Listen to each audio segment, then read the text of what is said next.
ce qu'il a dit n'est rien par rapport à ce qu'il a entendu en termes de Mambénia, ce qu'il a dit à Sonko, c'est énorme. On a traité de tous les noms d'oiseaux dans ce pays. On a même prôné l'apologie de la violence, la mort, Nandiaye Sonko. On l'a entendu, Moustapha Diakhaté tout le temps. Ahmed Suzanne Camara. Et la Diouf, vous entendez. Donc moi je pense qu'on est allé très loin. Il faut qu'on revienne à de meilleurs sentiments. Le président Otili qui l'esprit est bon. Sauf qu'il l'a fait à un moment où peut-être c'est un peu tard. Dialoguer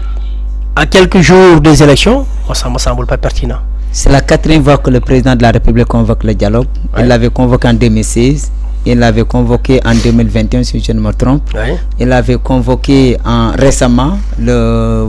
3 ou le 28 mai, comme ça, je pense, avec ce qui a permis d'ailleurs Khalifa Sall et Karim Wade de participer à l'élection présidentielle. Et ça, c'est le 4e dialogue national. La base du dialogue, c'est la confiance. Elle est rompue.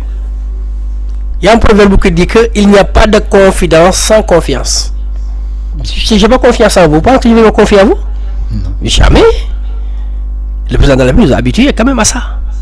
On prend des engagements, à la fin, on dit que les promesses n'engagent que ceux qui y croient. Malheureusement, pour moi, la politique, c'est pas ça. Pour moi, la politique, il y a la morale. C'est une bille, nous sommes croyants, il y a des catholiques qui ont dit que amuloo gëm mënoo bëgg def politique bu ko def nu mu la neexee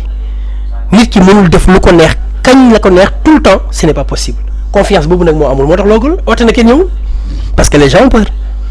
nit ñi wax nañ ni waa Pastef bu ñu wuyu ci dialogue bi ba ñu obtenir le report de l'élection présidentielle bu fekkente ne carte bi dañ ko war a rejouer waat ñoom il risque de ne plus avoir de candidat même bu fekkente ne dinañ leen jaay ni Ousmane Sonko dina nekk candidat ñoom seeni possibilité yëpp dina daal di nasaxaay. C'est une probabilité. Exemple laa lay jox. Allons-y dans les faits. Qui est le candidat de Pastef actuellement de substitution? Kan mooy candidat de substitution bu Pastef? Bassirou Diomaye, plan B. Très bien. léegi ñi baataat carte gi Sonko génn ñi àndoon ak Sonko ne ñun Sonko lañ bëgg Diomaye dañ ko bëggoon parce que Sonko nekku fi waaye comme ñëw na ñun Sonko la ñu àndal ñi àndal nag Diomaye ne déedéet yaakaar boobu duñ ko nangu il faut qu'on soit conséquent et logique ndax kii moo la doon porter loolu mën na nekk possibilité pour ñoom ndéem ci Ousmane Sonko ñëpp xam nañu il n'est pas né de la dernière pluie. vidéo yi mu def ak stratégie bi su soxalee Sonko yi mu dévoilé est-ce que dina amaat possibilité boobu noonu tegaat beneen stratégie mën na ko am parce que lui quand même je pense qu'il a beaucoup de choses dans sa besace hein. Il a beaucoup de stratégies et tout yu mu mën a utiliser yaakaar naa ne xalaat na sax ci li peut-être lu bëri mais dama la bëgg wax ne la Déthié Fall sama matin dégg nga ko ce n'est pas au moment de son départ qu'il va diviser l'opposition ils l'ont compris pourquoi mu oote woon Yewwi Askan Wi ñoom Khalifa dem da ko éclater pourquoi tey mu bëgg wax Sonko kañ jaxase pour que éclater waat yeneen vous pensez qu'il le fait parce qu'il le veut? Non. Exemple laa lay jox ñëpp dañuy yaakaar ne Diomaye Faye mun na gagner élection bi ñu suspendre ko vous pensez qu'il va le faire la part belle là pour qu'il gagne les élections? Non non c'est être naïf. Macky ne le fera pas de cadeau. Il n'a jamais fait de cadeau d'ailleurs au Pastef jusqu'à maintenant. Ousmane Sonko il est important. Où sont les jeunes? Il y en a plus de 1000 et quelques. Vous pensez qu'il va se lever un bon jour pour être gentil comme ça? Non. En politique, il y a pas, tu l'as dit, Maro Caïma. Il faut se préparer en conséquence. Tout à fait. Tous les coups sont permis dans leur niveau. Bien que la politique pour moi de lolo. Mais à un moment, il faut aussi se prémunir. So décider dem ci politique da ngay fagaru ndax lu nekk mën na la ko fekk day am donc loolu laa jàpp pour man les gens vont penser une fois avant d'aller au dialogue. D'accord. Alors vous êtes dans votre émission Bambadinka, la mare des crocodiles. C'est votre émission politique sur votre chaîne préférée Kéwoulo TV. ñu amaat mbégte encore dalal ki nga xamante ni moom moo di Aliou Badara Ndiaye nekk coach en développement personnel en même temps formateur en gestion des ressources humaines. Alors Sène Ndiaye gis nañ ni jamono ji nag le président appelle au pardon dialogue mais pardon mais ci dialogue pardon boobu nag bu fekkente ni la régie est là on a assisté à plusieurs arrestations et il y a un cas qui nous a marqué ce matin ñoom dañoo doon def conférence de presse bu fekkente ni la régie est là mën nañoo jox élément boobu en attendant la famille Bodian Atta Bodian boo xamante ni jàpp nañu papa doom rak ak seeni sët jamono ji ñu nga en détention waa ji dafa wax bay mel ni kuy jooy. personnes yi ñoo xamante ne foofu lañ leen fekk ci kër gi lañu yóbbu mun naa leen liim kenn ku nekk ak turam su ma jëlee tey sama jabar sama soxna ci ñoo xamante ne Aramata Jiiba la tudd Aramata Jiiba dañ ko jëppale le jour boobu 16 septembre moom ak sama ñaari doom yi Cheikh Atabou Koli moment boobu mu ngi amoon 2 ans ak Awa Koli moment boobu 7 mois la amoon ñooñu leen yóbbu woon Colobane astafurlah fële Faidherbe ak Moussa Titi Bodian sama rak la Oumar Diédhiou sama rak la Khady Diémé sama rak la et Ada Fatou Seck suñu caat la donc Ada Fatou Seck jigéen yi ñoom ñu ngi camp pénal tey jii nii jëmi lu mu wax c'est vrai ñoo nekkoon foofu aujourd'hui 3 yi ñoom ñu ngi rëbës donc pour vous dire que affaire bi naka la demee comme ça ñëpp ñoo xamante ne ñu ngi may seetaan ak ñu ngi may déglu fii aussi au Sénégal ak monde entier bi fan lañ mun a dégg histoire boobu koo xamante ne tey jii nii ñun dañu ne benn nit la ñuy seet son seul devoir c'est quoi être un coordinateur d'un parti politique kooku suñu famille bi la bokk El Hadj Ousmane Fall chaque tabaski day ñëw foofu kër ga foofu lay reyee xaram mais tabaski bii nii ñëwul ñun xamuñ fu mu nekk jabaram bi moo ñëw xar bi ñun ñoo ko rey est-ce que loolu c'est une raison pour laquelle ñu jàpp famille bi yëpp paa bi jour boobu nekku fa paa bi dafa demoon Casamance Atabou Bodian moo le père de famille ak sama yaay dañoo demoon Casamance mais paa bi foofu lañ ko yaayam moo feebar paa bi foofu lañ ko ñu ne ko sa doom yi jàpp nañ leen malgré feebar yaayam paa bi dafa dagg lépp mu ñëw parce que quoi sama rag bu ma woowee mu ne ma Ali dañ ma ne il faut paa bi ñëw pour ñu bàyyi leen comme ça donc le dimanche 16 17 du mois ñu ñëwaat même la journée mu ñu ñëwaat ce jour boobu andi see ak sama rak bi Titi bu ñu ñëwee jour boobu man demoon fenn ñu ñëw ñu ne dañuy ñëw def perquisition au niveau de la maison may leen may ma woo paa bi si laa woo paa bi mu ne ma bu fekketee ci biir kër gi ci biir néeg yi nañu ubbi néeg bu nekk saak bu nekk armoire bu nekk lal bu nekk nañu tijji seet te effectivement ñëw nañu vérifier nañu gis ñu dara si la ñu dem donc paa bi bu muy quitté konko wax na ma moom mu ngi ñëw aux environs de 22 heures man ma woo ko ma ne ko konko guddi na man maa ngi tëdd soo ñëwee nga woo ma tijji la buntu bi paa bi mu ne ma Ali moment bii bu ngi may woo maa ngi nii à Kaolack gendarmerie Kaolack moo ma intercepté jàpp nañ ma paa bi partant de Kaolack lañ ko jàpp indi ko Faidherbe fekk fa doom yi donc pour vous dire la situation est très grave ñëpp la touché mais man sama famille bi moo gën a impacté ci affaire bi c'est pas facile 6 personnes y compris un bébé donc pour vous dire que Cheikh Atabou Koli moom balaa ñu koy def mandat de dépôt parce que dimanche boobu man dem naa yóbbu leen ndekki ci suba si plateau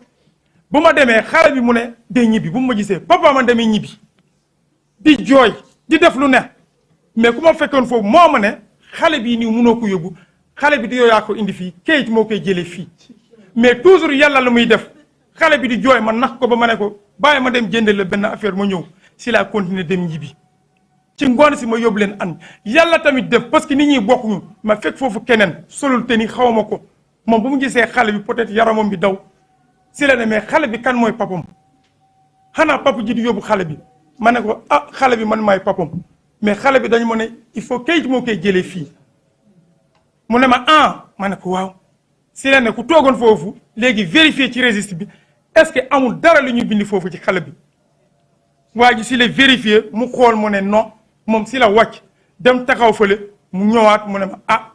jëlee sa carte d'identité nga jox ki mu enregistré nga yóbbu Cheikh Atabou donc Cheikh Atabou Koli ku am 2 ans léegi 3 ans la am balaa ñu koy def mandat de dépôt moom jox nañ ma ko mais il reste Awa boo xamante ne bébé la Awa war na jël vaccin depuis le 25 janvier la war a jël rendez-vous donc yóbbu naa carnet am balaa date bi jot mais ba léegi nii bu ma leen wax nii Awa jox ñu jël ñu vaccin à chaque fois damay dem di laajte sama soxna lu mu ne ah dañ ko ne dinañ ko vacciner moom daf ma ne Ali bul wax ma ne non mais c'est un bébé innocent xale bu ndaw xam si dara mais nañ ko vacciner donc ñooñu di ñay délinquants c'est des étudiants su ma jëlee Ada Fatou Seck 2003 la juddu 2003 Ada Faty Seck ren jii nii la war a def 2e année licence en même temps mu ngi def pétrochimie information yéen journalistes yi mën ngeen dem gëstu c'est pas facile gëstu leen Khady Diémé dafa am BT Khady defar papier am pour dem Europe pour ses études semaine boobu lañ ko jàpp ñoom ñëpp ñàkk nañu Moussa Titi am même chose mu ngi def formation en transport logistique Omar Diédhiou moom tamit mu ngi def formation au niveau du lycée ñoom ñëpp ce sont pas des délinquants xool leen li situation bi donc maa ngi interpellé ñëpp ak ñeneen famille yi ñoo xamante ne tamit dañ leen jàpp nañ leen libérer c'est pas facile donc en tout cas nañu libérer ñëpp loolu laay ñaan maa ngi leen di remercier kenn ku nekk ak turam bu fekkee tamit wax bi kaddu bi dëgër na nga xam ne situation bi moo tollu noonu c'est pour cela vraiment il est temps aussi ma expliquer. ci débat boobu nag dañuy joxe information boo xamante ni léegi nañ ko jot Rebeuss tey jii nii libéré nañu 26 détenus foofu Thiès libéré nañ fa 7 détenus Diourbel 2 détenus lañ fa libéré Tambacounda 41 détenus lañ fa libéré pour le cas de Tambacounda 41 lañ libéré sur 73 détenus en attendant nag ñu xaarandi ndax dinañ beneen libération dina ci topp dans les jours à venir wala dans les heures à venir alors sëñ Ndiaye dégg nga la réaction de Ali Koli boo xamante ni jamono ji nag sa famille est en détention en particulier sa femme Aramata Djiba ak doomam boo xamante ni jamono ji nag ñu nga wax ni war na mën a am 9 mois bala jëm nga au niveau de la maison d'arrêt et de correction dans ces conditions le pardon est-il possible? C'est très bien. Bonne question, mon cher. On va faire un petit rappel ci wolof hein? ci wolof d'accord dinañ def benn genre dellu ci gannaaw tuuti pour xool yaa gis bi ngay fàttaliku communisme bi muy am dañ doon jàpp nit ñi par leur idéologie leur courant de pensée tel est un communiste et certains même ont été tués sur la base de fausses accusations yoo xam ne dañ ko sosal pour jàpp ko ay juifs yi l'Holocauste ñu fekk nañ ko fi ñooñu doon dénoncer di leen jàpp on a comme l'impression de revivre ça l'histoire est en train de se bégayer ça veut dire quoi tel nga far en fait c'est des arrestations ciblées xam nga parti bëri nañ Sénégal kan moo ci ëpp lot d'arrestation Pastef la au nom de quel principe lu tax ñu def loolu lu tax ñu jàpp leen parce que sa ngëm-ngëm la dafa mel ni taay nekkee woon ci affaire diine islam ku ànd ak Yonent bi sallallahu alayhi wa sallam ñu jàpp la amuñ droit vivre loolu parce que nous sommes dans le cadre d'une république ci république lañ nekk par conséquent la ñu ko def mooy respect en fait république loolu moo ñuy garantir ñun ñëpp suñu sécurité mooy on a confié notre sécurité nos biens entre les mains de quelqu'un pour qu'il puisse veiller sur nous-mêmes mooy mu daal di ñu protéger waaye léegi ma jàpp kii jàpp toute sa famille nit ñi jooy am blessure yu bëri yu am ci ñoom léegi ñu nañ dem pardon qui pardonne qui a offensé qui est-ce que ñii ñoom ñoo tooñ wala dañ leen tooñ kon président Balla nan la mën a baalee ñii moom la ñu war a baal pardon bi kan moo ko xam nga fan la ñu amee sens du pardon mooy ñi xam kan moo tooñ mooy li ma la wax vérité réconciliation dëgg moo jiitu lépp il faut que ñu def benn genre état de lieu yow yaa tooñ li nga nekkee du yoon c'est des bavures qui sont les bourreaux ku leen yónni les commanditaires ñi def état de lieu parce que nag état de droit mais mun a loo neex nga def amoo passe-droit dans l'état de droit il y a des normes mais pourquoi après première guerre mondiale deuxième il y a le procès de Nuremberg on a jugé qui pour l'essentiel des criminels guerre bu am dañuy seet ñal ñuy jàpp mais dans une république aussi ay nit mënuñu jóg de par leur position ku leen ko jox état l'état a le monopole de la violence légale nit mun na rey au nom de l'état kenn am na ci dëkk bi Khadim Bousso c'était à Touba pour raison d'état on le convoque def parce que mun nga agir au nom de l'état on dit l'intérêt général raison d'état mais ku la jox loolu constitution moo ko jox état mu jàpp ko donc par conséquent doole jooj ñu la jox nekkul pour xeex nit ñi la pour dimbale leen la force ce n'est pas pour se battre c'est pour aider les autres donc pardon bi pour moom les blessures sont profondes mon gars imagine toute sa famille arrêtée gis nga état de stress bi ñu nekk mélancolie bi am ci ñoom li leen animé mais c'est très profond nga bëgg en partir de 2 temps 3 mouvements on oublie tout c'est comme wax na fa ay étudiants yi war a dem Europe pour continuer seen jàng exactement maintenant quand tu fais la prison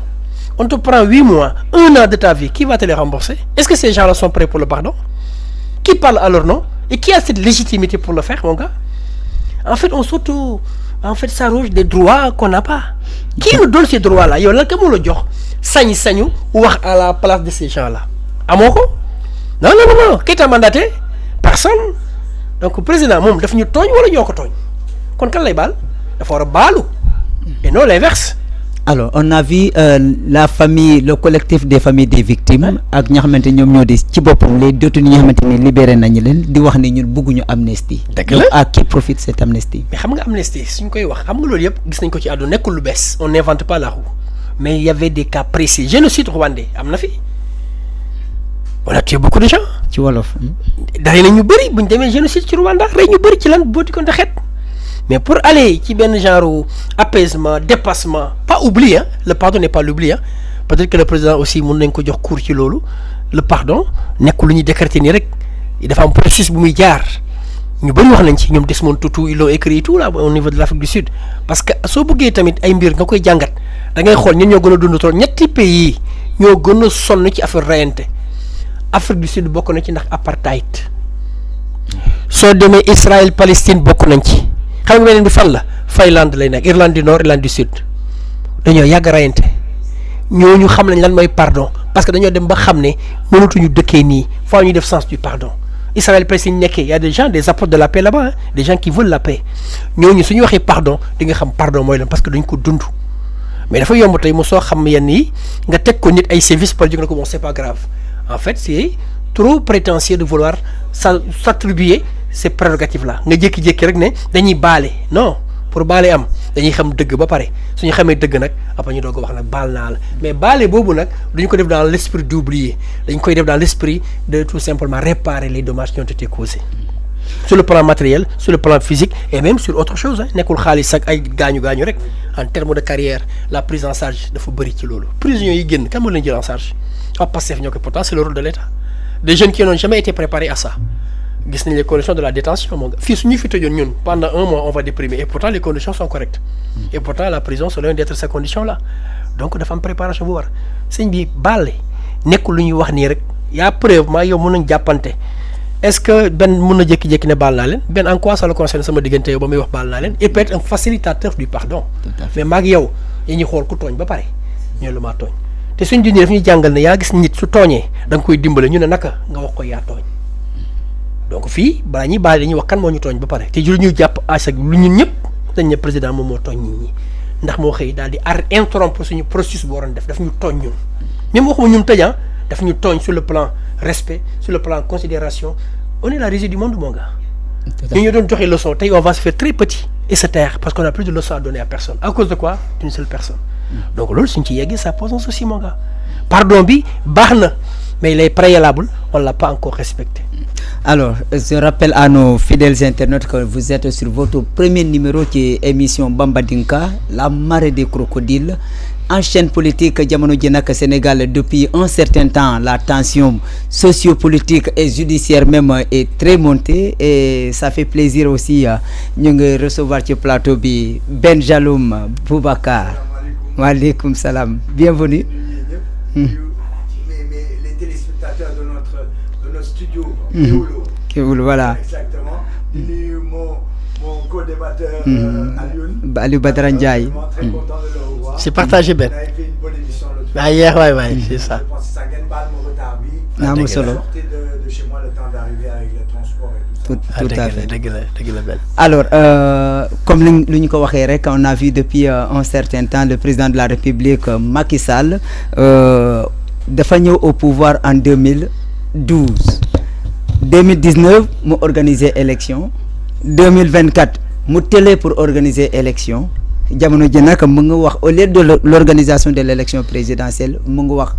ouverture de dialogue ci ouverture de dialogue boobu nag nee na faut ñu am et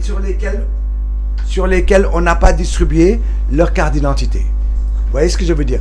2 900 000 Sénégalais qui avaient, vous vous souvenez 2 900 000 Sénégalais qui n'avaient pas voté. Tout à fait. D'accord. En 2019, bis repetita. Cette fois-ci, c'est pas la rétention des cartes. En 2019, c'est un système qu'il a mis de parrainage pour éliminer des gens. Mettre en gens des prisons, mettre en prison les gens. Tu as vu Karim Wade qui n'a pas pu participer. Khalifa Sall qui pouvait être une menace pour lui, il les a mis en prison. en utilisant toutes sortes de subterfuges. ci wolof hein? Waaw bu mu leen dugalee prison utiliser lu mu yore woon yëpp du point de vue possibilité pour dugal leen prison mais ñooñu donc en 2017 ñu 2 900 000 Sénégalais jotuñu seen carte moom moo changé système bi avant dañu amoon suñu carte d'électeur suñu carte d'identité moom mu ne ñaar yëpp la ñuy def benn muy carte d'identité carte d'électeur boobu depuis boobu kenn mënul jot carte d'identité correctement da ngay jot sa carte d'identité doo électeur da ngay jot sa bëgg a nekk électeur il faut nga defaat beneen démarche et cetera on est dans des situations impossibles et bu boobaa quand il l'avait fait en 2017 dafa promettre woon su ko defee que ñëpp dinañu mun voter on s'est retrouvé avec 2 900 000 de Sénégalais nga xam ne inscrit nañu seen carte pare na mais mënuñu fexe ba jot ko mooy 2 900 000 cartes non distribuées mais dama leen di rappeler France on avait voté en Île-de-France sur 36 000 électeurs 36 000 électeurs il y avait 19 800 cartes non distribuées 19 000 et on avait écrit à la Sénat on avait validé ça on avait tout bien expliqué argumenté Sénat nous a donné raison